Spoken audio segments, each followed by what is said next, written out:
a lição de hoje, que é a lição de número 12, o caráter missionário da Igreja de Jerusalém, ela está intensamente ligada com as duas últimas lições, a lição 11 e a lição 10. É um bloco aí de 3 lições que estão totalmente interligadas.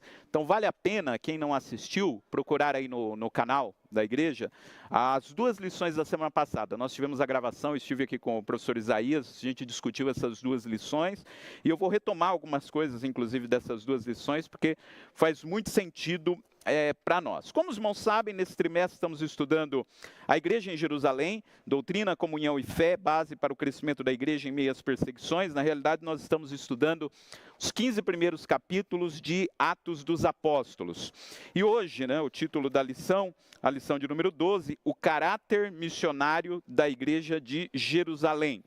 Eu vou falar para os irmãos que a lição de hoje é um achado, e a escola dominical, ela proporciona isso para nós, de estudarmos, às vezes, alguns capítulos da Bíblia, que parece que estão meio escondidos ali entre outros capítulos. Esse capítulo, eu falei isso lá na aula dos professores, inclusive, não é um dos capítulos mais famosos de Atos dos Apóstolos, não é um capítulo como o capítulo que fala da conversão de Saulo, ou da cura do homem que era colocado na porta do templo.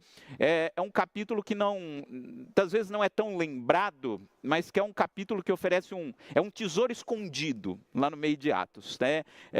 As informações são tratadas aqui nesse trecho, nós vamos estudar a segunda parte do capítulo 11, são fundamentais para toda a história do desenvolvimento, a história que é contada em Atos dos Apóstolos, bem como para a história da igreja de uma forma geral. E depois eu vou explicar para os irmãos por quê. Então essa lição de hoje, ela é fundamental para o nosso trimestre, pois fala do avanço da igreja. O título, o caráter missionário da igreja de Jerusalém. Nós vamos estudar quando a igreja de fato começou a se abrir para outros povos. Mas antes de chegar aí, vamos voltar lá no começo. Eu queria pedir aqui a ajuda dos irmãos, se alguém pudesse ler para mim, ou para nós, Atos dos Apóstolos, capítulo 1 e versículo 8. Atos dos Apóstolos, capítulo 1, versículo 8. A gente vai partir desse versículo para depois chegar aqui no capítulo 19. Atos dos Apóstolos, capítulo 1, versículo 8. Eu creio que tem microfones espalhados por aí. Eu gostaria de ouvir um dos obreiros fazendo essa leitura aqui para nós. O professor Isaías fará a leitura. Atos capítulo 1, versículo 8. Mas recebereis a virtude do Espírito Santo que há de vir sobre vós. Ser-me-eis testemunhas tanto em Jerusalém, como em toda a Judéia e Samaria, e até aos confins da terra. Muito bem, esse versículo, sim, é um versículo muito famoso de Atos dos Apóstolos, uma das últimas instruções que Jesus deu para a igreja antes de voltar ao céu, e ele, mais do que uma ordem, ele está contando exatamente aquilo que aconteceria. Ele diz que a igreja começaria a pregar em Jerusalém, depois a mensagem chegaria em toda a Judéia, depois Samaria e até os confins da terra. Primeiro, dizer que o propósito de Deus para a igreja, o projeto de Deus para a igreja, sempre foi um projeto que deveria alcançar toda a humanidade. O desejo de Deus sempre foi aquele desejo que está expresso no livro do Apocalipse, nas visões de João no livro do Apocalipse. Ele tem algumas visões onde ele vê uma grande multidão vestida de branco, com pessoas de todas as raças, línguas, tribos e nações que estão diante do trono do Cordeiro louvando a Deus. E esse sempre foi o projeto de Deus, que a igreja fosse isso. Um grupo de pessoas de diferentes línguas, de diferentes tribos, de diferentes etnias. Esse sempre foi o projeto de Deus. Não só um projeto que Deus criou no Novo Testamento, mas um projeto que já estava estabelecido, inclusive, antes da fundação do mundo. É que ele nos explicou e revelou detalhes desse projeto no Novo Testamento, mas era um projeto que, por exemplo, Deus já tinha apresentado em linhas gerais para Abraão. Quando Deus chamou Abraão, quando nem era Abraão ainda, era Abrão, ele disse: em ti serão benditas todas as famílias da terra. O projeto de Deus sempre foi alcançar todo o mundo. O que acontece é que esse projeto de Deus, ele é um projeto que se daria em etapas. E uma das etapas desse projeto era escolher um povo, que era o povo de Israel. E é muito interessante a gente olhar para a Bíblia e ver o propósito de Deus em escolher a nação de Israel. Porque qual era o projeto de Deus? O projeto de Deus é trazer o seu filho para salvar toda a humanidade. E de onde viria o seu filho? Seu filho nasceria numa família, ele iria assumir toda a condição humana. E nasceria de uma família que fazia parte de uma cultura, que faria parte de um povo, que era o povo de Israel. E olha só que bonito o projeto de Deus. Deus criou um povo para que daquele povo o seu filho nascesse. Israel existe, né, por causa de Jesus. Deus criou a nação de Israel do nada, a partir de Abraão, né, a partir da semente de Abraão, para que daquela nação viesse o Messias que traria a salvação para todo mundo. Então, o plano de Deus para Israel no Antigo Testamento, por mais que Israel fosse o povo de Deus no Antigo Testamento, o povo escolhido por Deus, que tinha uma relação especial com Deus, mas o propósito final, inclusive de tudo aquilo que foi feito com Israel no Antigo Testamento, era alcançar o mundo todo. Era uma etapa do plano de Deus. O plano de Deus é que todo mundo conhecesse quem é Ele. Israel seria o canal que traria o Messias ao mundo, para que o mundo fosse abençoado. E veja que interessante, mesmo que Israel, na sua maioria, não creu em Jesus, mesmo assim o plano foi cumprido, porque Israel trouxe o Messias ao mundo e o Messias foi pregado ao mundo todo. E o projeto de Deus é de que a igreja fosse esse grupo em que não haveria diferença entre quem era judeu, entre quem era gentil, entre quem era europeu, quem era asiático, quem era latino, não importa a origem. Seria um único povo participante da mesma bênção, que é a bênção que veio por Cristo. E esse era o projeto. E aqui em Atos dos Apóstolos é quando esse projeto começa a ser aplicado. Só que aí teve uma série de dificuldades para que esse projeto fosse aplicado. E Atos dos Apóstolos mostra para nós essa dificuldade. Por quê, irmãos? Então, vamos acompanhar aqui o raciocínio. Eu disse que Jesus ele veio dos judeus. Jesus ele era judeu. E quem eram os judeus no primeiro século, nessa época em que foi escrito o Novo Testamento? Os judeus, eles eram um dos povos que estavam debaixo da autoridade do Império Romano. E os judeus, eles tinham um histórico de muita opressão por parte dos outros povos.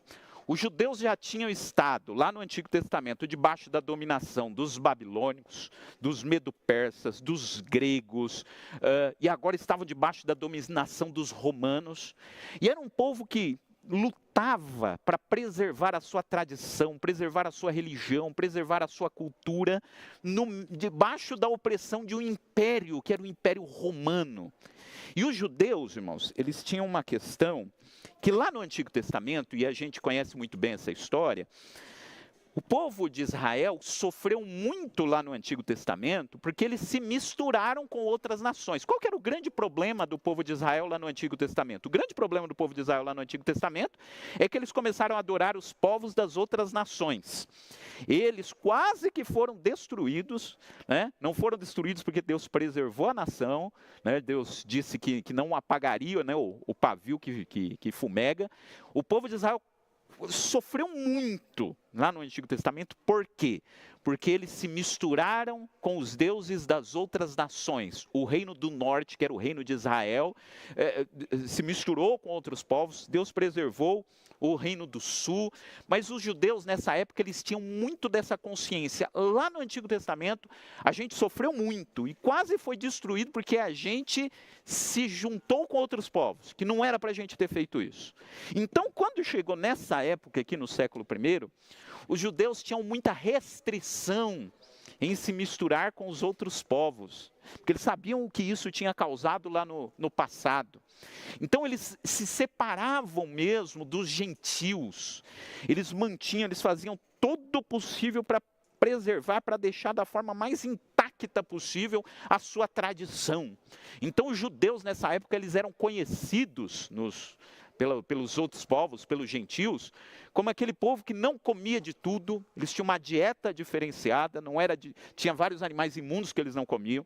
Eles eram conhecidos como aquele povo que não adorava o imperador, e de uma série de acordos políticos da época interbíblica, os judeus eles eram o único povo que tinham a liberação de não adorarem ao imperador.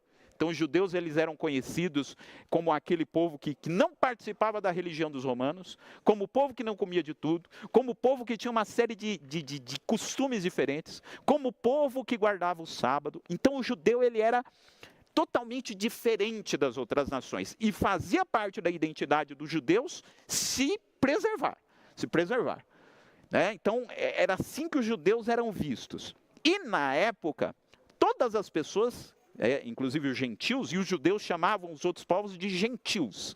E a palavra gentil quer dizer as gentes, os outros. Em alguns contextos chegava a ser até meio que pejorativo, né? Eu sou judeu, eles são os gentios, são as gentes, são os outros, né? Os romanos também tinham a palavra que eles usavam. Tinha os romanos e tinha os bárbaros. Todos os outros eram os bárbaros. Os romanos falavam assim. Os judeus falavam assim. Os judeus e os gentios, os outros, os povos. A gente é diferente dos outros. A gente não pode se misturar. Porque se a gente se misturar, Deus pode destruir o nosso povo. E nós temos a esperança que o Messias vai vir. Então esse era o povo judeu. Os gentios que circundavam os judeus viam isso que os judeus faziam. E tinha muita gente que zombava dos judeus, por os judeus serem todos diferentes, mas existiam algumas pessoas que respeitavam isso dos judeus. Olhavam e falavam, esse povo é um povo de fibra, é um povo que mantém as suas tradições, né? Tinha alguns que se tornavam judeus, eram os prosélitos. Prosélito era o gentil que decidia, né, abraçar o judaísmo, aí tinha que se circuncidar e tal. E tinha uma outra categoria de pessoas que eram os tementes a Deus. Quem que eram os tementes a Deus? A pessoa que não era judeu, era gentil, não se tornava judeu, não se circuncidava, mas decidia seguir alguns costumes, né, dos judeus, né, fazer orações. O senhor Isaías, na aula passada, que explicou, né, a diferença entre o prosélito e o temente a Deus. Explica aí para a gente, professor, para a gente retomar aí. Que, na verdade, eram categorias de religiosos que tinham. Tinha os prosélitos, os judeus, né? Evidentemente. Os prosélitos que eram os gentios convertidos ao judaísmo, que tinham os costumes dos judeus. E tinha esses tementes a Deus, que também tinham alguns costumes a Deus, dos judeus, né? Mas não eram nem os prosélitos e nem judeus. Eram chamados de tementes a Deus. Né? E o Cornélio, que a gente vai falar sobre ele, que foi da lição passada, era o temente a Deus. Ele não era judeu, mas tinha uma certa admiração, vamos dizer assim, pelos costumes dos judeus e seguia alguns dos costumes dos judeus. Orava, tal, mas não era judeu. Então, essa era a relação que os judeus tinham com os gentios. E como que isso era na prática, irmão? Então, por exemplo, como que era na prática? Na prática, judeu e gentil, você podia até ter amizade com gentil. Agora, comer na mesma mesa com gentil já era uma questão complicada. Se é gentil, a gente até é amigo, a gente é vizinho. Agora, sentar para comer com você, não. A gente tem uma dieta diferente, a gente tem coisas que a gente não pode comer, então não pode comer com os gentios. Então, assim, tinha hábitos que os judeus se separavam, e esses eram os judeus. Só que o plano de Deus é que, a partir dos judeus, viria Jesus, e Jesus deveria ser pregado para todos, tanto para judeus quanto para gentios. E a nova comunidade que Deus estava fundando, que é a igreja, pouco importaria se você era judeu, se era gentil, e os judeus tiveram dificuldade para entender isso inicialmente. Como que o irmão, eu vou pregar para um gentil com quem eu nem posso comer com ele, ele vai ser meu irmão em Cristo. E olha como que isso era na prática, como que isso era complicado. Se o judeu não comia com o gentil, como que ia estar na mesma igreja, judeu e gentil, participando da ceia? não podia comer junto, e na Santa Ceia o mesmo pão que é repartido por todo mundo. Como que isso ia ser na prática? Então veja, irmão, que o negócio era complicado. Para nós que estamos 2000 anos depois olhar para o que a Bíblia diz e dizer, mas por que tinha essa barreira? Outra coisa é você se colocar no lugar de quem vivia naquela época, entender como era a cultura, como que era o universo das pessoas que viviam lá e como que era derrubar esse muro. Era uma muralha que era muito difícil de ser derrubada.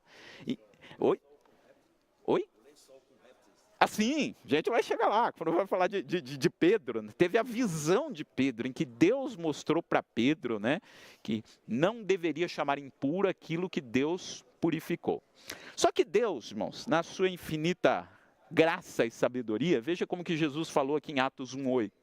O propósito de Deus é que vocês vão por todo mundo e que vocês preguem o evangelho a toda criatura. E ele diz aqui em Atos 1:8, vocês chegarão até os confins da terra. Só que Deus, sabendo dessas dificuldades todas que a igreja teria, e a igreja começou ali entre os judeus, ele vai colocando um plano por etapas, degraus. Ele diz, primeiro em Jerusalém, depois na Judéia, depois em Samaria e depois até os confins da terra. Ele sabia que a igreja não conseguiria já pular degrau e chegar para os confins da terra já de uma vez. Foi indo em etapas. E Atos mostra para nós quais foram essas etapas. Primeiro, no dia de Pentecostes foi uma primeira etapa que foi vencida.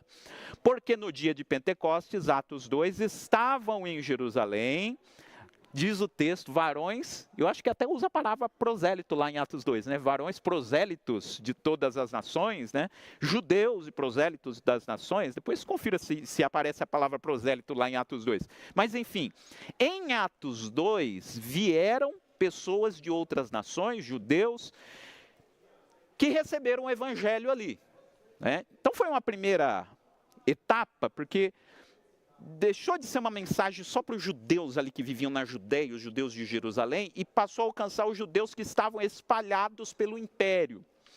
E há quem acredite, alguns comentaristas bíblicos, que entendem que talvez, veja, isso não está dito expressamente na Bíblia, mas é possível, que talvez os apóstolos entendessem que quando Jesus disse que o evangelho seria pregado até os confins da terra, no Atos dos Apóstolos 2 já tinha se cumprido, porque em Atos 2 tinha gente de todas as nações, todas as nações ouviram o evangelho, então já chegou, né?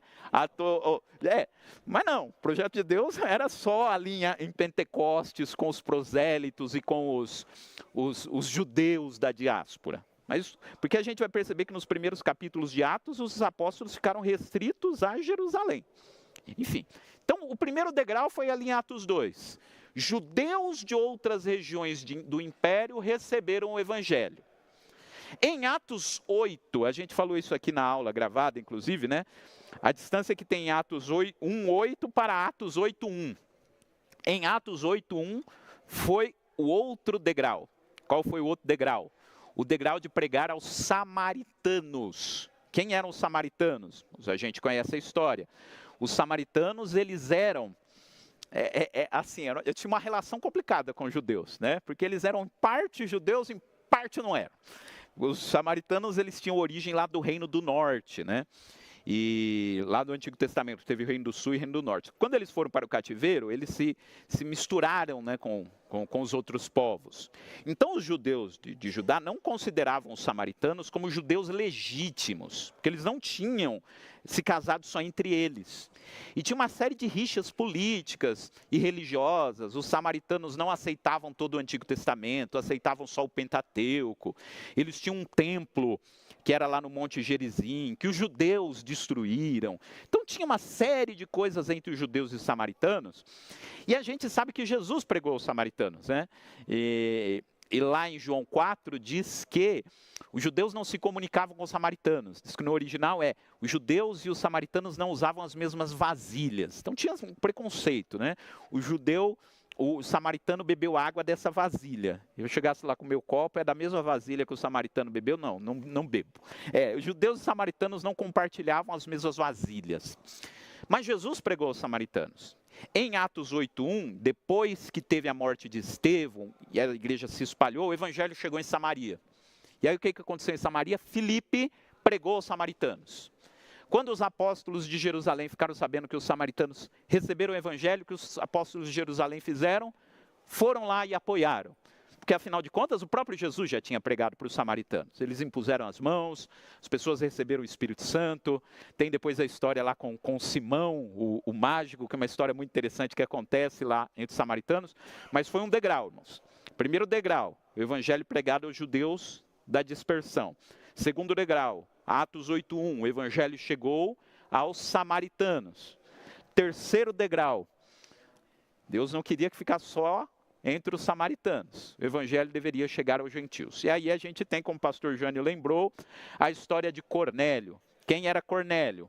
Temente a Deus, que a gente já explicou aqui quem era. Quem eram os tementes a Deus? Ele era temente a Deus, não era judeu, mas tinha uma certa proximidade com os judeus, apoiava os costumes dos judeus.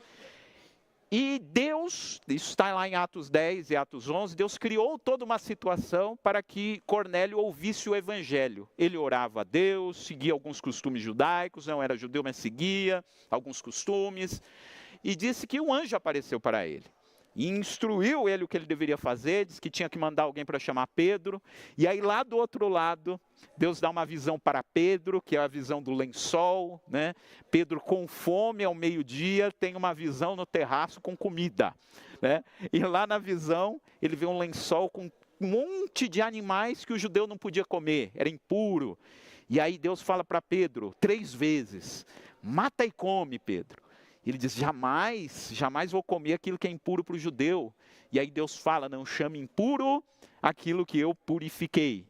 E depois disso ele diz, vão te chamar aí na porta alguém que vai te fazer um convite, aceite o convite. E aí diz que alguém bate palma lá e vão atender, é o pessoal que Cornélio mandou. Disse, olha, um anjo apareceu e mandou te buscar.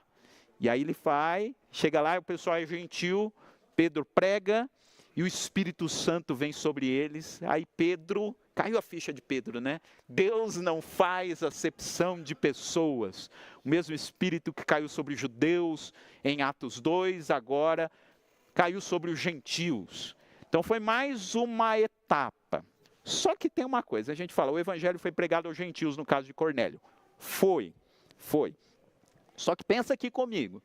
No caso de Cornélio, como que Cornélio chegou ao conhecimento do evangelho? Foi Deus quem trouxe Cornélio, criou toda uma situação e trouxe Cornélio na frente de Pedro. Ou melhor, levou Pedro até a frente de Cornélio, né? Foi Deus quem pegou ali um gentil, pegou um judeu e juntou, criou uma situação para juntar os outros. Ele é quem trouxe aquele gentil, colocou frente a frente com Pedro, derramou o Espírito Santo sobre o gentil para mostrar para Pedro que o evangelho deveria chegar aos gentios. E era um gentil que, de certa forma, tinha algum contato com a cultura judaica. Então, o primeiro contato com gentios foi esse. Deus criou uma situação, trouxe, e era um gentil que conhecia algo da cultura judaica. Esse foi o próximo passo. Aqui em Atos 11, tem o próximo degrau. Deus não queria apenas que o evangelho fosse pregado a um gentil que chegou até os apóstolos. Deus queria que o evangelho fosse pregado aos gentios por iniciativa da igreja. Porque Cornélio foi trazido por Deus. Agora é como se Deus colocasse Cornélio aqui diante de Pedro, enchesse ele com o Espírito Santo e falasse, olha, tá vendo? Judeu e gentil são iguais, eu não faço acepção de pessoas. Eu trouxe até você um gentil, salvei ele, batizei ele com o Espírito Santo, com a família toda dele. Agora é vocês que têm que ir procurar os outros gentios. Agora a próxima etapa seria a igreja ir até os gentios. E não só de gentios como Cornélio, que eram tementes a Deus, não era a ideia de sair procurando gentios que fossem tementes a Deus, que respeitassem os judeus. Não. O evangelho também deveria chegar ao gentil, inclusive ao gentil que não tinha nada a ver com a história, o gentil que nunca tinha ouvido falar quem era Moisés, qual era a lei, a Torá. O gentil, estou tentando procurar um termo aqui, o gentil o bruto, obrigado a isso. O gentil bruto, aquele que não tinha nada a ver com a história, porque o Cornélio ainda tinha eu não estou desqualificando a história, eu estou querendo dizer para os irmãos que foi um degrau, né? Deus criou a situação de Cornélio e falou, olha, vocês têm que ir agora além de Cornélio, né? Não é todo gentil que eu vou trazer até vocês, agora vocês têm que ir até o gentil. E esse era o problema, irmão. Uma coisa era você pregar o evangelho para alguém que já conhecia a história do Antigo Testamento, mas a igreja deveria pregar o evangelho inclusive para aquele que não sabia nada sobre o Antigo Testamento. Aquele gentil assim que você chegasse para ele e falasse, já ouviu falar de Moisés? Aí seria aquele gentil ignorante a respeito da lei, ignorante no sentido de não saber nada, né? Chegar naquele gentil que você perguntaria para ele de Moisés, ele ia olhar para você e falar, quem é Moisés? O evangelho deveria chegar, inclusive, para esse gentil. O gentil, e quando a gente lê Efésios, a gente vai ver que o perfil da igreja de Éfeso era justamente esse, né? Paulo diz para os irmãos de Éfeso, isso vários anos depois, diz, vocês eram totalmente ignorantes a respeito da lei, vocês não tinham nada a ver com a história, e Deus os alcançou e fez de vocês um único povo, né? Vocês não eram parte da lei, não eram parte da aliança, nada. E o evangelho chegou a vocês e vocês estão no mesmo grau daquele judeu que é o judeu convertido. Isso que é a igreja. E aqui em Atos 11, irmãos, aí é o passo. Quando pela primeira vez alguém da igreja tomou a iniciativa de ir a um gentil e falar de Jesus para o gentil. Aconteceu aqui em Atos 11. Então eu diria que Atos 11 mostra para nós uma das maiores, se não a maior decisão que já foi tomada na história da igreja no que diz respeito a missões. Foi tomada em Atos 11. Quando alguém... E a gente vai descobrir quem, quer dizer, não vamos descobrir quem, porque não fala exatamente quem que tomou essa decisão. Mas o dia que alguém olhou para um gentil, olhou para o gentil e disse assim, por que não falar de Jesus para ele? Isso aconteceu em Atos 11. E como que aconteceu isso? Então, aí a gente entra na lição de hoje. Começou, irmãos, com a perseguição em Jerusalém. A perseguição veio em Jerusalém por causa da morte de Estevão, e a perseguição fez com que a igreja se espalhasse. E o texto, os irmãos, deixem aberta a Bíblia em Atos 11. Atos 11, 19 diz que os que foram dispersos pela perseguição que sucedeu por causa de Estevão, caminharam até a Fenícia, até Chipre e Antioquia. Aqui um desafio para os irmãos, para a gente usar uma parte da Bíblia que às vezes a gente não usa tanto. Na maioria das Bíblias, quando você chega no final, tem uma seção de mapas. A gente quase não usa a seção de mapas. Eu quero desafiar os irmãos aqui, quem está nos assistindo, a dar uma consultada na seção de mapas aí da sua Bíblia, né? Na seção de mapas, procure lá no mapa sobre expansão da igreja ou sobre as viagens missionárias de Paulo. Você vai ver todas essas localidades que estão aqui em Atos 11. Essas regiões eram regiões que estavam mais ao norte, né, de Jerusalém. Por exemplo, Antioquia, que ele cita aqui, era uma cidade que estava mais ou menos a 400 quilômetros de Jerusalém. A perseguição veio em Jerusalém e o povo se espalhou.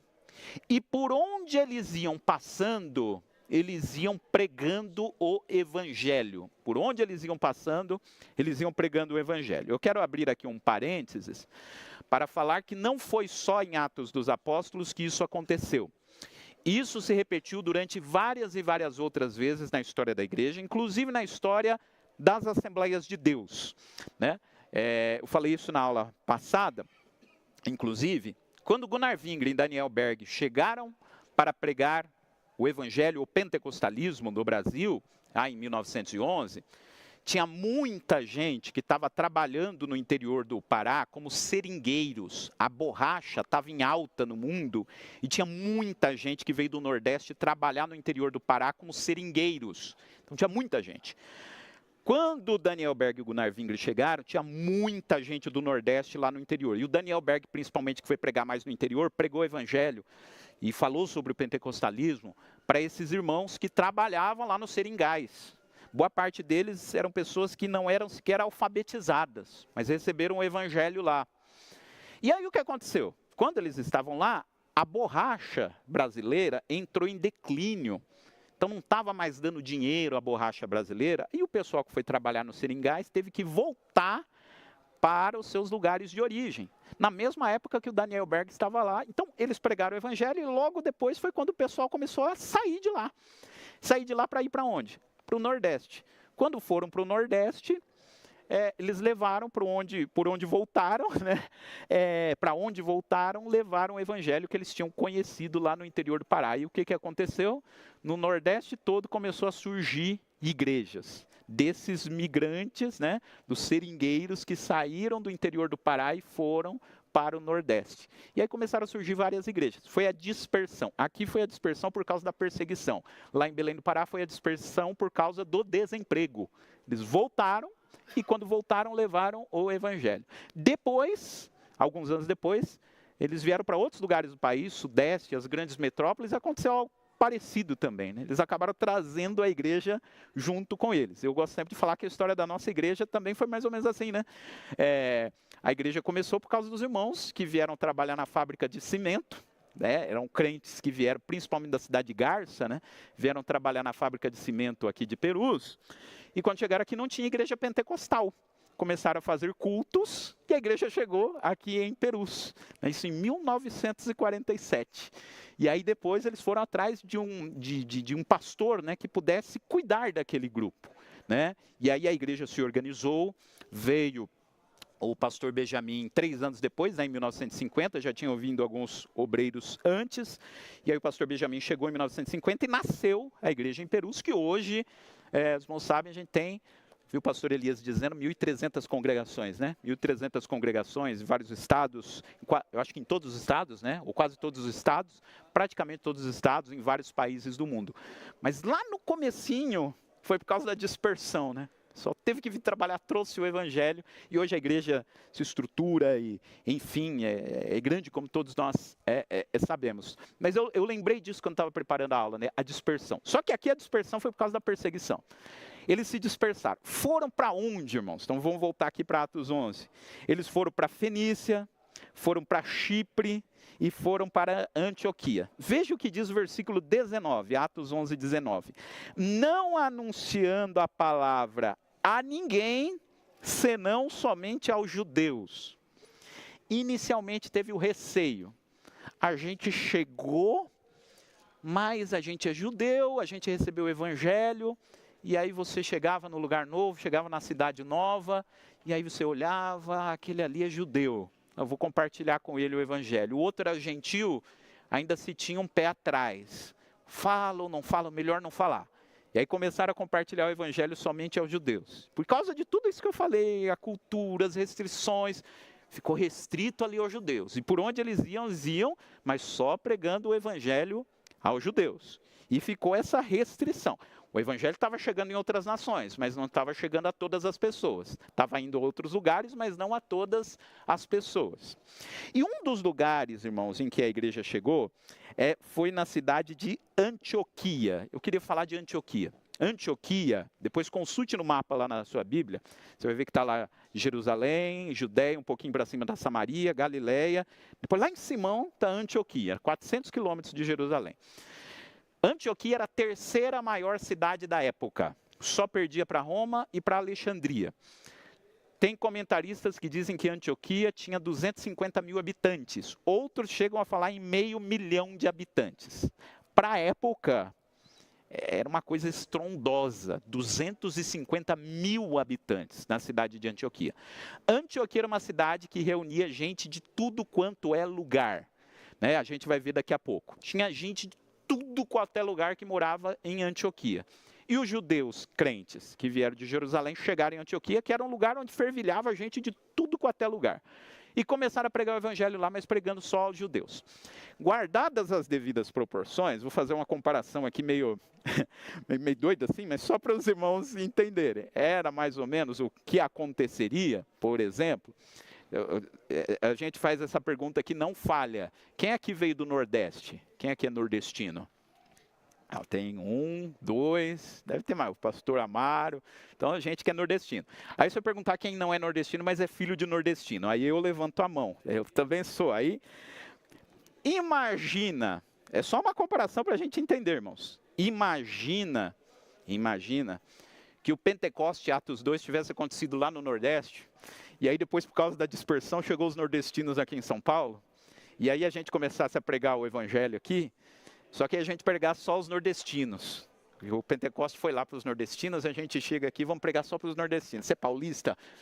Tá bom, amém. Aí você ficou só naquele grupo. E olha que aqui não era só por questão de nacionalidade, era questão religiosa, era questão cultural, né, as questões da alimentação, dos costumes. Foi assim que começou a acontecer. Só vou pregar aquele que é parecido comigo. Né? Não vou pregar para fora, porque se tinha esse receio. E aí o evangelho chegou em Antioquia. E aí o que aconteceu, irmãos? Aconteceu o versículo 20. Para mim esse versículo 20 ele é maravilhoso. Diz que havia entre eles alguns varões de Chipre e de Cirene. Chipre era a mesma região onde tinha nascido Barnabé. Era uma ilha que estava lá, relativamente próxima de Antioquia. Chipre. A gente não sabe como que chegou o evangelho em Chipre, talvez alguém do Pentecostes levou o evangelho para Chipre, mas tinha os irmãos de Chipre. Quem nasce em Chipre é o quê? Acho que é chipriota, né? Alguma coisa assim do gênero. Ou os irmãos de Chipre. E tinha os de Cirene. Sabe onde era Cirene? Cirene era uma cidade do norte da África. Do norte da África. É mais para baixo ainda de Jerusalém.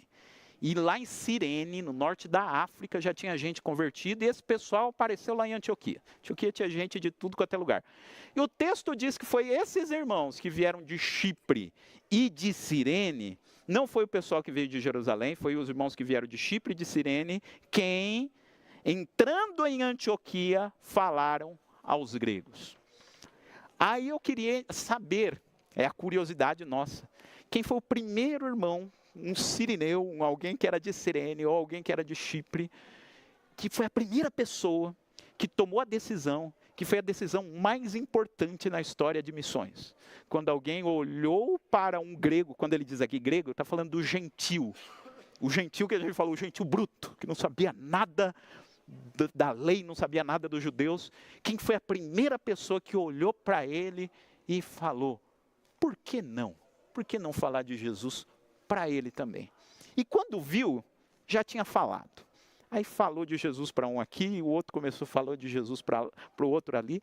E essa decisão que foi fundamental para a igreja, irmãos, a gente não sabe quem foi a pessoa que primeiro teve essa decisão. E talvez a pessoa que tomou essa decisão não tenha a consciência do tamanho da decisão que ele tomou. E de como que foi a importância dele ter pregado o evangelho para um gentil.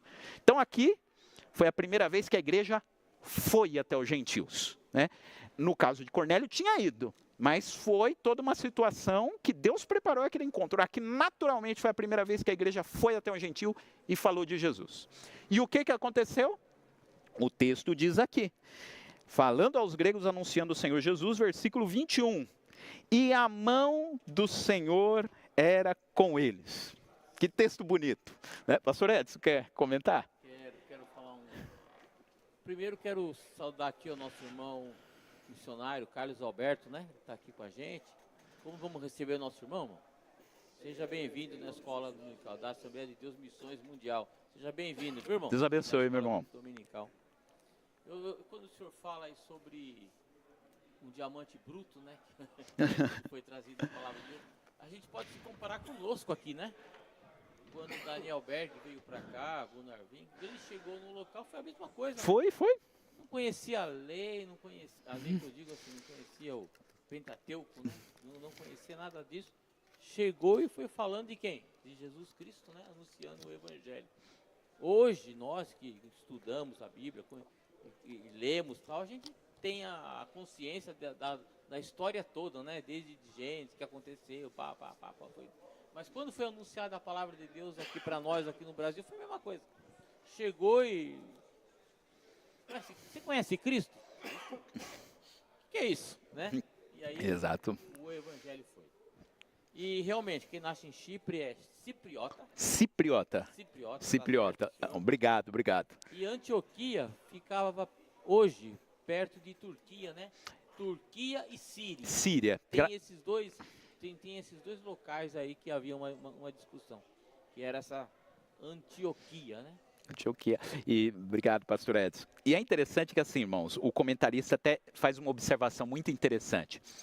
Uma coisa era você pregar o evangelho para o judeu. Qual era a tônica da pregação para os judeus? E nos primeiros capítulos de Atos, tem assim discursos, pregações de Pedro pregando aos judeus. Como você pregava aos judeus em Atos dos Apóstolos? Você contava a história do Antigo Testamento. Você voltava lá em Moisés, falava de Davi. E agora que você ia pregar para os gentios? Fazia sentido você contar essa história? Primeiro, se fosse contar a história, você tinha que ter que explicar a história toda. Quem era Moisés, quem era Abraão, o gentio que não sabia de nada disso. Qual era a tônica da mensagem aos gentios? Né? Se para os judeus a ênfase era Jesus é o Messias, para os gentios a ênfase era Jesus é o Senhor. Kyrios em grego, Senhor. Porque eles chamavam o imperador romano de Senhor, né? E aí para os gentios falar o verdadeiro Senhor é Jesus. E Jesus, ele insta cada um de nós a que abandonemos as práticas imorais. E era uma imoralidade terrível, principalmente nas grandes cidades lá do mundo antigo. E eles pegavam nessa tecla, né? Jesus é o Senhor de todo mundo. Não significa, irmãos, mudar o conteúdo do evangelho, porque o conteúdo é o mesmo. Jesus é o Messias e Jesus é o Senhor. Mas dizer que para cada grupo que você vai pregar, você vai ter um enfoque, né? Uma ênfase naquilo que você vai pregar. A ênfase para os judeus era a ênfase para os gentios era outro. Aí a gente lê a carta de Paulo aos Efésios, a gente vai ver a ênfase que Paulo dava quando ia pregar aos gentios. Vocês estavam longe e foram trazidos para perto. E em Antioquia é onde isso começa a acontecer pela primeira vez. Como pregar o evangelho para um novo povo com o qual a gente não estava acostumado. O pastor Fernando tem uma observação ali para a gente. Por favor, professor Fernando. Só precisa chegar o microfone até a região de Antioquia, lá no fundo, onde está o Fernando. Ele está lá em Antioquia, está lá longe. Está chegando o microfone lá.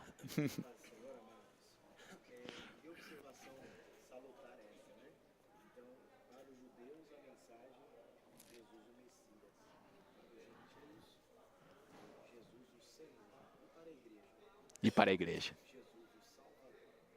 Isso.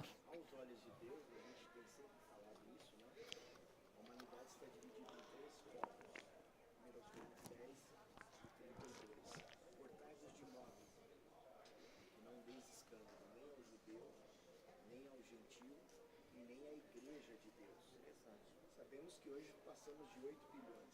No Apocalipse 5:9 diz que estará perante o Senhor por causa do sangue, povos de todas as raças, tribos, nações e línguas. Só que na visão de Deus para os povos, a gente tem essa tríplice, igreja, gentil e judeu. É bastante importante isso. E de todos... E olha, Sim. versículo 20, se nós estudantes, nós obreiros, pararmos nele e pegarmos essa semente que o nosso professor Maxwell deixou hoje aqui, meu Deus do céu, por que não Por que não? aos gregos, aos gentios?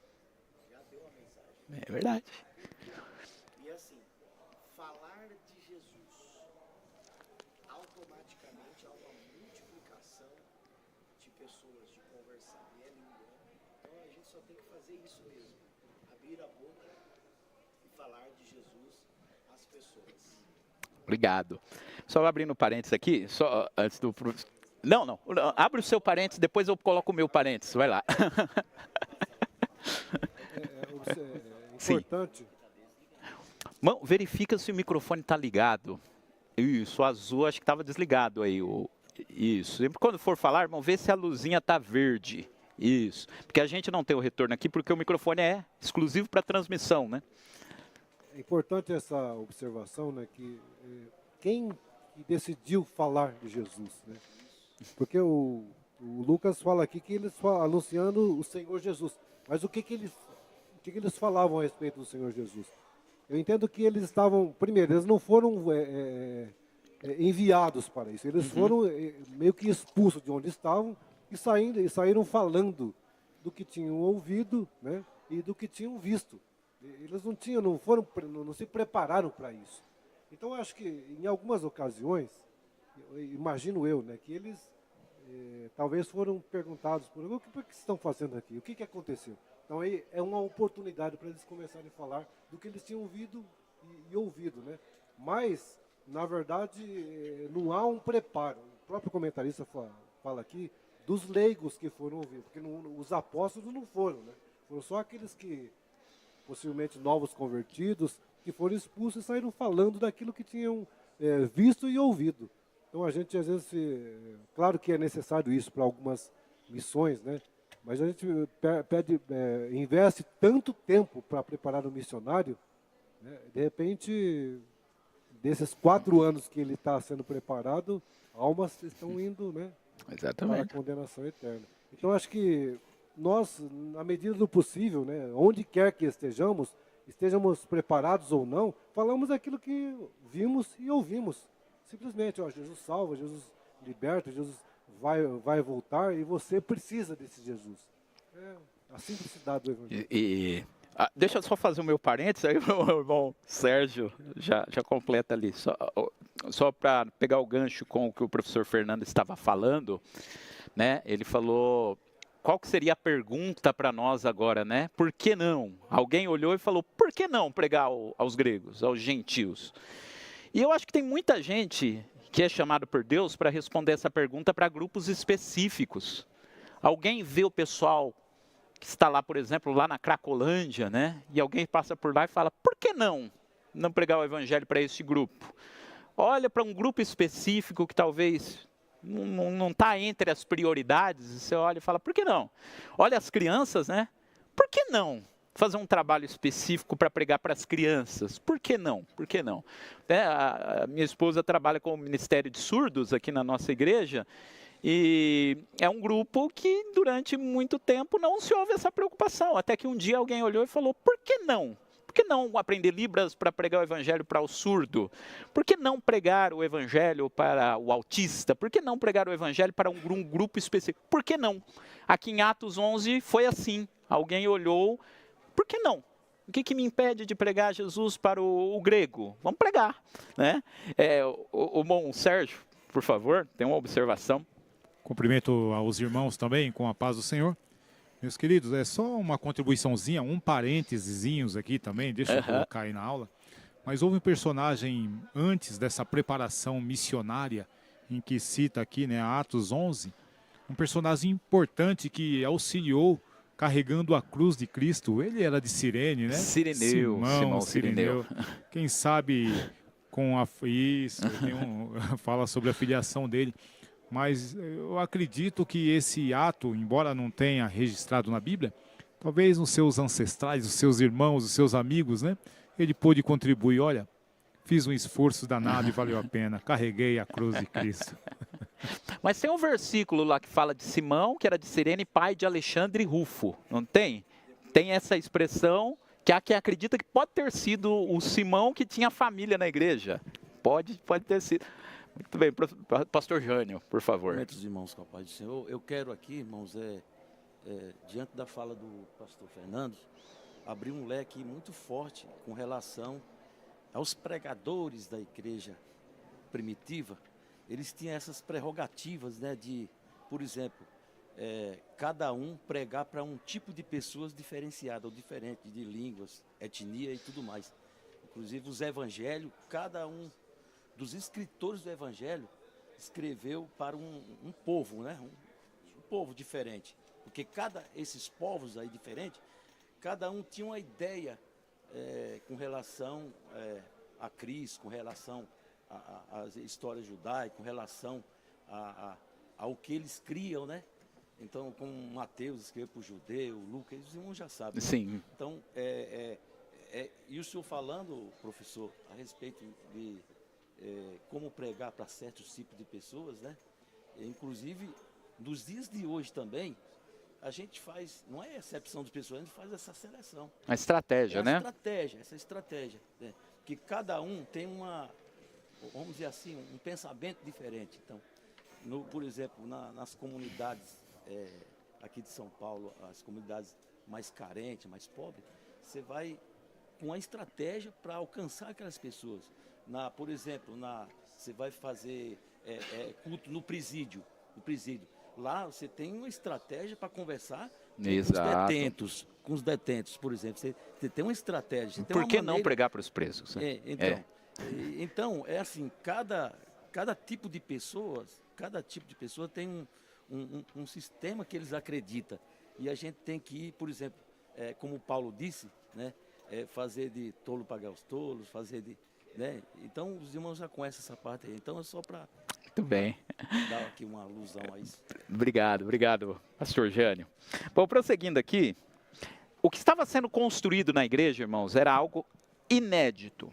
Não existia no mundo antigo um grupo de pessoas que tivesse uma proposta similar à que a igreja estava propondo. Uma ideia de que você fazia parte de uma comunidade que estava presente no mundo todo. Porque a igreja hoje é isso.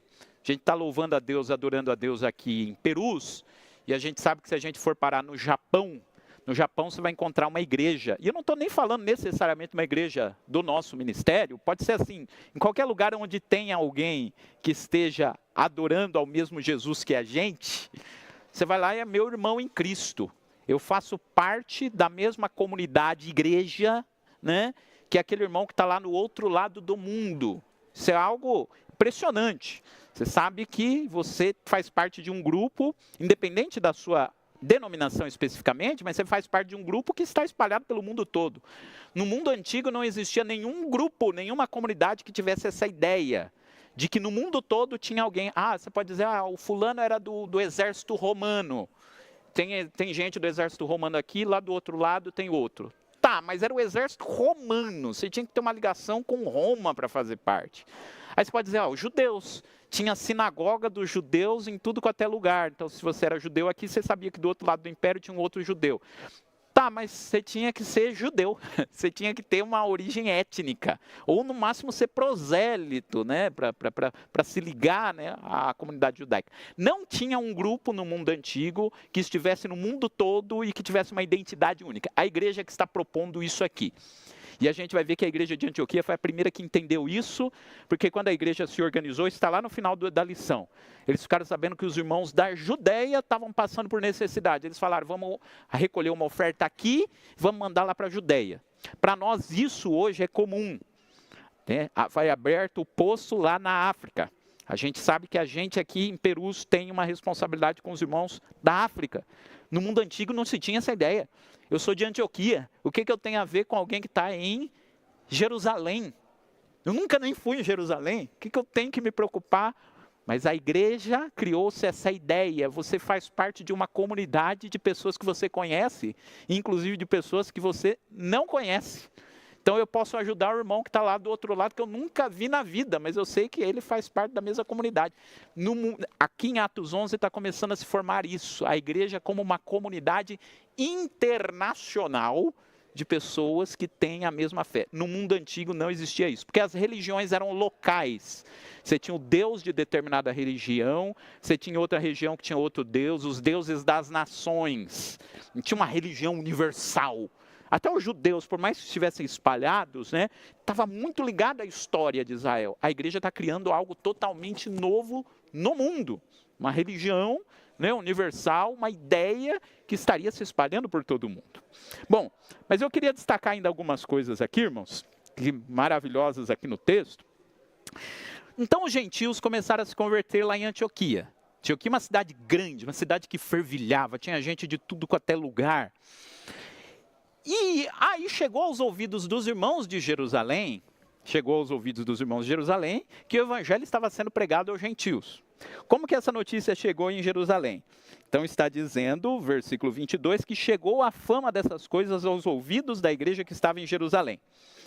Qual foi a decisão de Jerusalém? Vamos mandar alguém para lá para ver o que está acontecendo. Será que é legítimo isso? Os gentios estão se convertendo de verdade? E aí, aqui assim, foi uma decisão de Deus. Quem foi a pessoa que eles escolheram para mandar para Antioquia? Está dizendo aqui que eles escolheram Barnabé. Quem era Barnabé? Eu fiquei lembrando daquele hino antigo. Era seu nome Barnabé, natural de Chipre. Lembra desse hino? Também.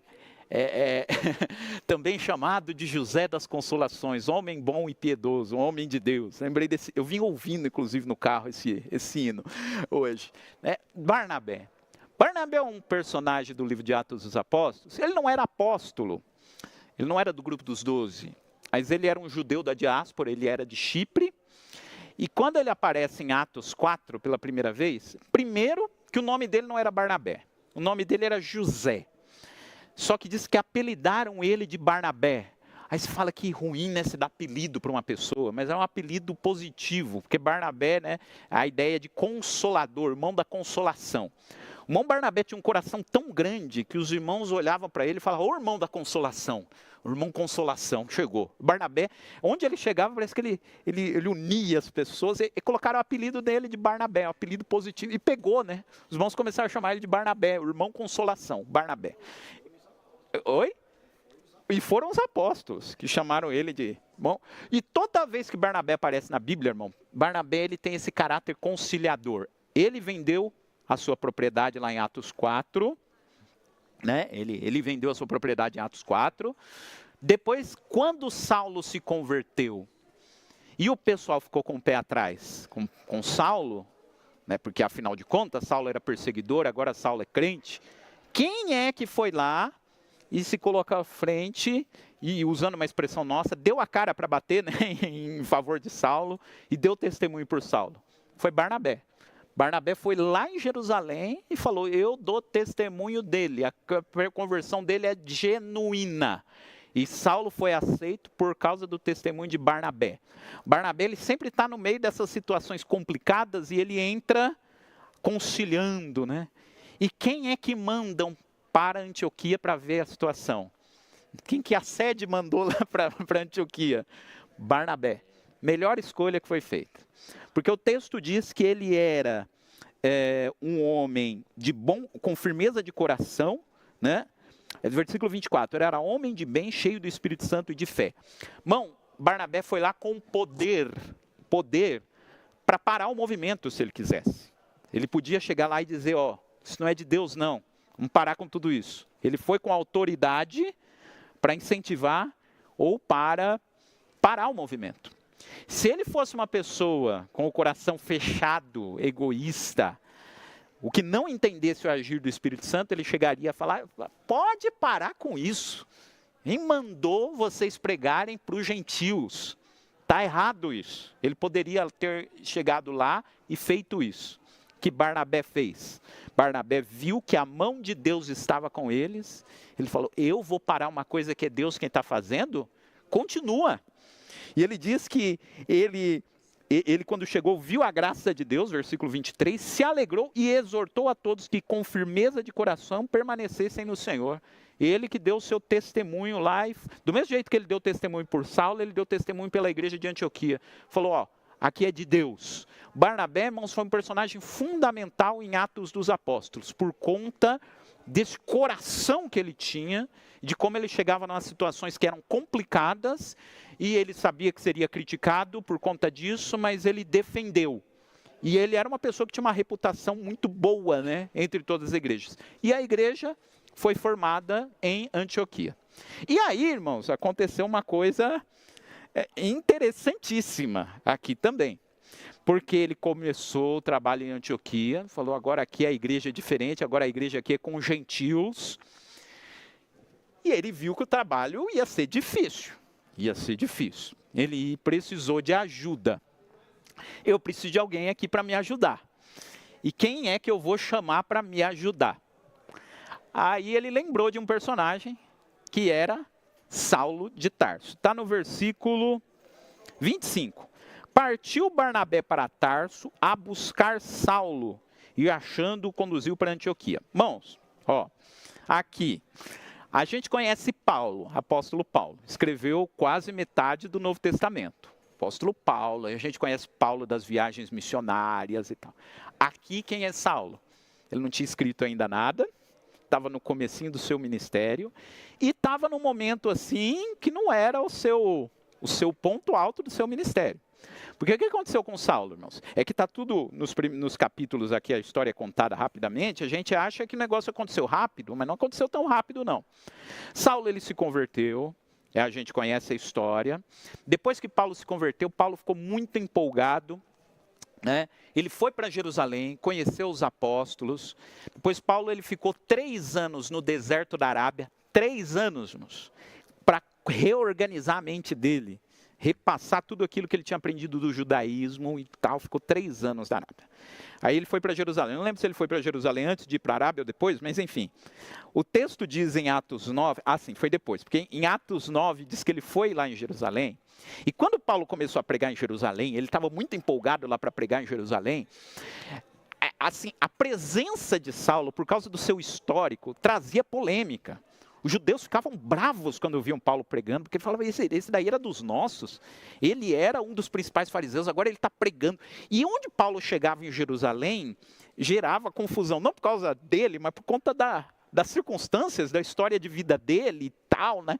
Então em Jerusalém sempre tinha polêmica quando Paulo chegava, e Paulo também, ele pregava assim com bastante ênfase. E aí o texto diz lá em Atos, dá uma olhada, Atos capítulo 9, né, versículo 29, Atos 9, 29, diz assim, que andava com eles em Jerusalém, entrando e saindo.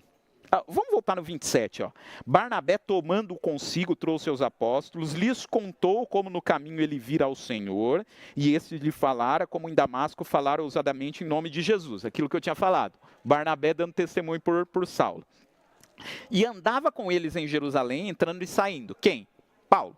Entrava com eles e saía lá em Jerusalém. Falava ousadamente no nome de Jesus, falava e disputava também contra os gregos, mas eles procuravam matá-lo. Ele começou a pregar, o pessoal ficou bravo com ele porque ele estava pregando, e ele falava com os gregos também, e diz que queriam matar ele, e olha o que acontecia.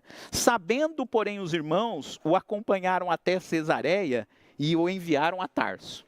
Chegou no momento em que falaram para Paulo, Paulo, é melhor você pregar em outras regiões. Aqui em Jerusalém você deixa os ânimos acirrados, né? Quando você está tumultuando. E aí o que aconteceram? Mandaram Saulo para Tarso, lá para sua cidade. Aí Paulo foi para Tarso, para Cesareia. E olha o que diz o versículo 31. Assim, pois, as igrejas em toda a Judéia, Galiléia e Samaria tinham paz, e eram edificadas e se multiplicavam, andando no temor do Senhor e na consolação do Espírito Santo. Para de falar de Paulo. Paulo voltou para Tarso. O que ele fez em Tarso? A Bíblia não conta os detalhes da vida dele em Tarso. Só que ele ficou mais ou menos 10 anos em Tarso. 10 anos. 10 anos em que Paulo ficou no anonimato, ninguém falava de Paulo, ninguém chamava Paulo para pregar em Jerusalém. Assim, Paulo ficou lá, em Tarso, neutro, em Tarso. 10 anos. Você consegue imaginar, irmãos, alguém do tamanho de Paulo ficou 10 anos lá no cantinho dele, colocando ainda as ideias em ordem, né? Tem um livro muito bom que é a biografia de Paulo, do N.T. Wright, que ele diz, né, que talvez tenha sido nesse período onde as ideias que Paulo escreveria depois nas cartas, onde foram amadurecendo na sua mente. Porque Tarso também era uma cidade muito grande, e ali ele começava a pensar nas coisas, depois ele escreveria, né? 10 anos, irmãos, no anonimato. Ninguém, acho que talvez lá em Jerusalém, alguém falava, lembra de Paulo? Ah, é? Olha, aquele que me perseguia se converteu, você sabe por onde ele anda? Não sei. Tá lá de Tarso, não tem mais perfil nas redes sociais, a gente não sabe, né, o que parou. Cadê? 10 anos, irmãos, Paulo ficou lá em Tarso, no anonimato. Os irmãos de Tarso, não quer dizer que ele não fez nada, irmãos. Ele pregava em Tarso, fazia obra lá, mas localmente. Ele não tinha ainda aquele ministério amplo. Pastor Fernando, já foi? Tá bom. Aí, são o professor Isaías. Não, é só para... O senhor falou em termos de tempo, né? Cronometragem de tempo.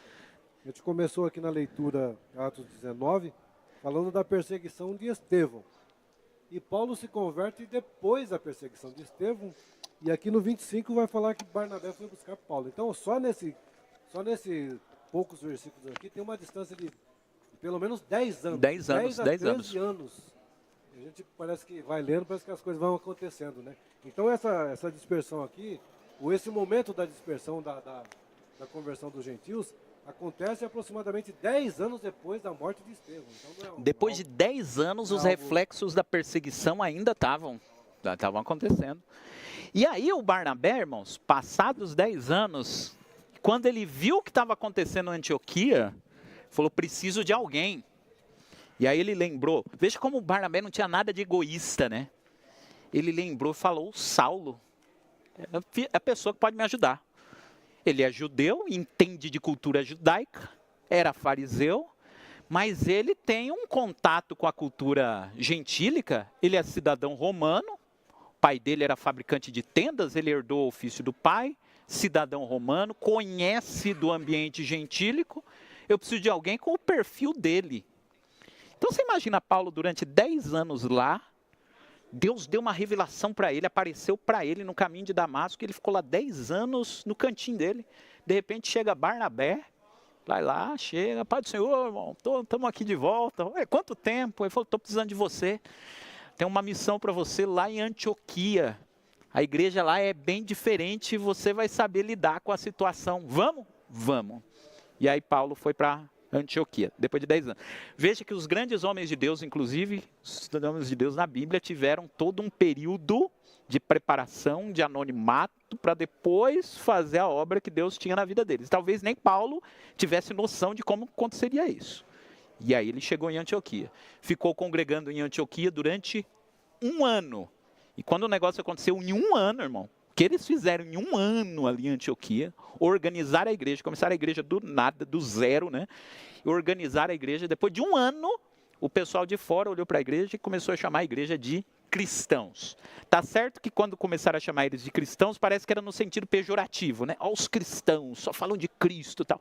Mas, assim, mesmo que tenha sido pejorativo, o pessoal de fora estava percebendo que tinha alguma coisa diferente. E foi o trabalho de Barnabé e de Saulo. Professor Fernando. Esse texto de Atos 11, 26, né? E Antioquia foram os discípulos, pela primeira vez chamados cristãos. 1 ano de trabalho. 1 ano de trabalho. Você fazer um trabalho de 1 ano e depois você vê uma recompensa como essa, né? Então, quer dizer, o tempo, às vezes não é o tempo que se passa, mas é o que se faz. Paulo, em Tessalônica, ficou 3 meses e teve 2 cartas.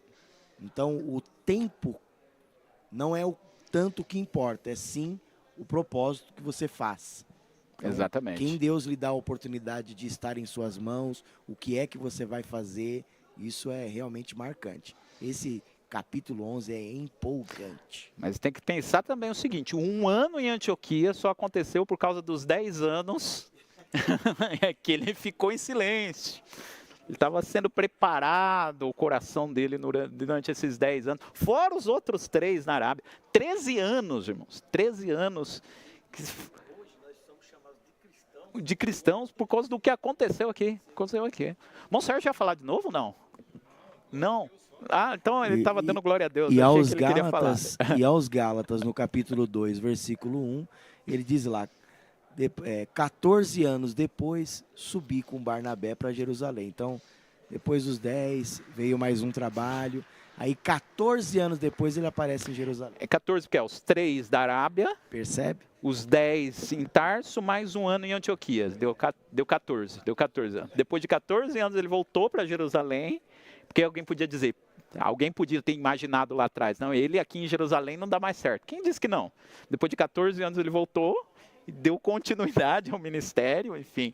Existe toda uma história do apóstolo Paulo, de preparação para ele. Aí, irmãos, assim, ele trabalhou durante 1 ano lá. E aí eu queria levar os irmãos para Atos 13, não está na lição de hoje, mas eu acho que esse versículo importantíssimo para a gente entender o perfil da igreja de Jerusalém. Alguém pode ler, por favor, Atos 13:1? Atos 13:1. Eu acho esse versículo maravilhoso. Quem pode ler? Nós Na temos igreja mais que 5 estava minutos em aqui para a conclusão da Antioquia, aula. havia alguns profetas e doutores, a saber, Barnabé e Simeão, chamado Níger, e Lúcio, Cirineu, e Manaém, que fora criado com Herodes, o tetrarca, e Saulo. Muito bem. Esse versículo, o que tem de interessante nesse versículo? Uma lista aqui com vários nomes, né? Esse versículo mostra para nós qual era o perfil da igreja de Antioquia. Antioquia, se você pegar no mapa, irmãos, ele seria o limite assim, de um lugar que estava numa cultura mais judaica, e ali a partir de Antioquia começava a se abrir para o universo gentílico mesmo, onde todo mundo era gentil e onde os judeus eram minoria. Era uma cidade que era a abertura, né, para os confins da terra, vamos dizer assim, né? E depois Paulo chegou até Roma, né?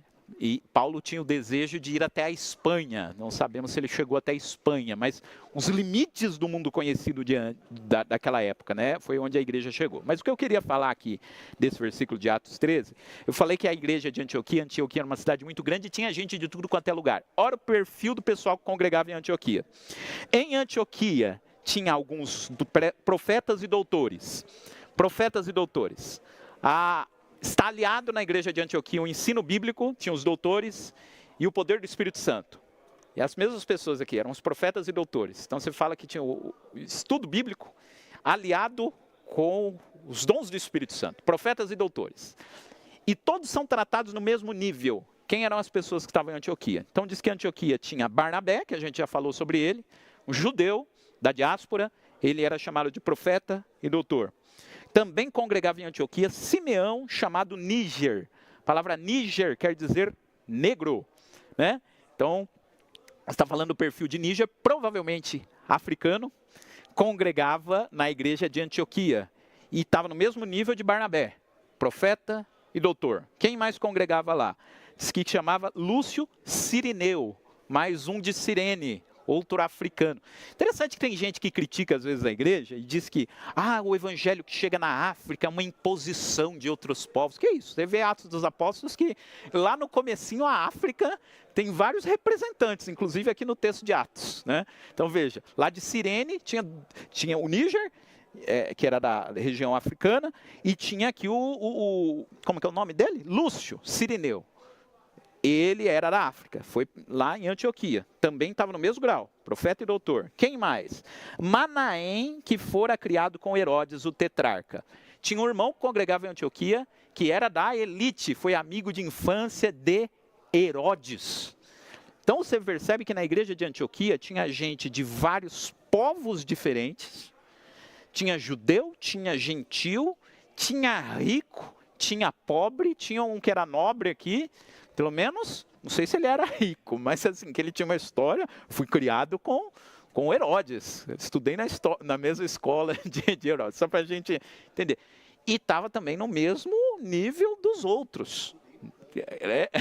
Estudou no Cândido, estudei no Gavião, né? Então veja, eram todos da mesma forma. Esse era o perfil da igreja. E por último, Saulo. Saulo está no final da lista, né? Aqui ele ainda não era conhecido como Paulo, ele era conhecido como Saulo. Só elite e estava lá. E quem era, né? Então isso que eu queria mostrar para os irmãos. Eram pessoas de diferentes origens, judeu, gentil, rico, pobre, mas todos eles eram profetas e doutores. Em Antioquia eles não ouviam só judeu, eles ouviam o dia que Barnabé ia pregar, que era judeu, mas ouviam o dia em que, por exemplo, Manaém ia pregar. Ouviam um dia que o irmão Cirineu ia pregar. E todos eram tratados da mesma forma. A igreja de Antioquia entendeu que o evangelho era para todos. Não é à toa que em Atos 13, no versículo 2, diz que servindo eles ao Senhor e jejuando, disse o Espírito, apartai-me a Barnabé e a Saulo para a obra que os tenho chamado. Deus pegou Barnabé e Saulo e disse, vocês viram o que aconteceu aqui em Antioquia? A igreja de Antioquia aqui é fantástica. É gente de tudo quanto é raça, de todo lugar. Não tinha crítica, todo mundo era aceita. Agora Deus chega aqui para eles e fala, Paulo, 14 anos de experiência e 1 ano de experiência aqui em Antioquia, agora nós vamos exportar esse modelo. Vocês vão pegar aquilo que aconteceu aqui em Antioquia e agora tem um monte de cidades que precisa acontecer isso que aconteceu aqui em Antioquia nos outros lugares. E o Espírito Santo disse, agora vamos pegar Paulo e Barnabé e eles vão para a missão.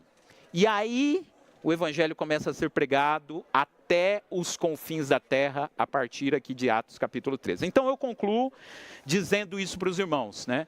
A igreja de Antioquia, o que Deus fez, a gente está falando aqui da igreja de Antioquia, parece que o mérito é dos irmãos, o mérito é de Barnabé, o mérito é dos irmãos. Não, o mérito é de Deus. É Deus quem usou as circunstâncias de Antioquia, usou as pessoas que moravam em Antioquia, usou toda aquela situação e a partir daqui abriu-se a missão para todo o mundo. Eu não sei se dá tempo. É curioso, porque Sim. de Atos 1 a 12 é Pedro, agora de 13 a 28 é Paulo.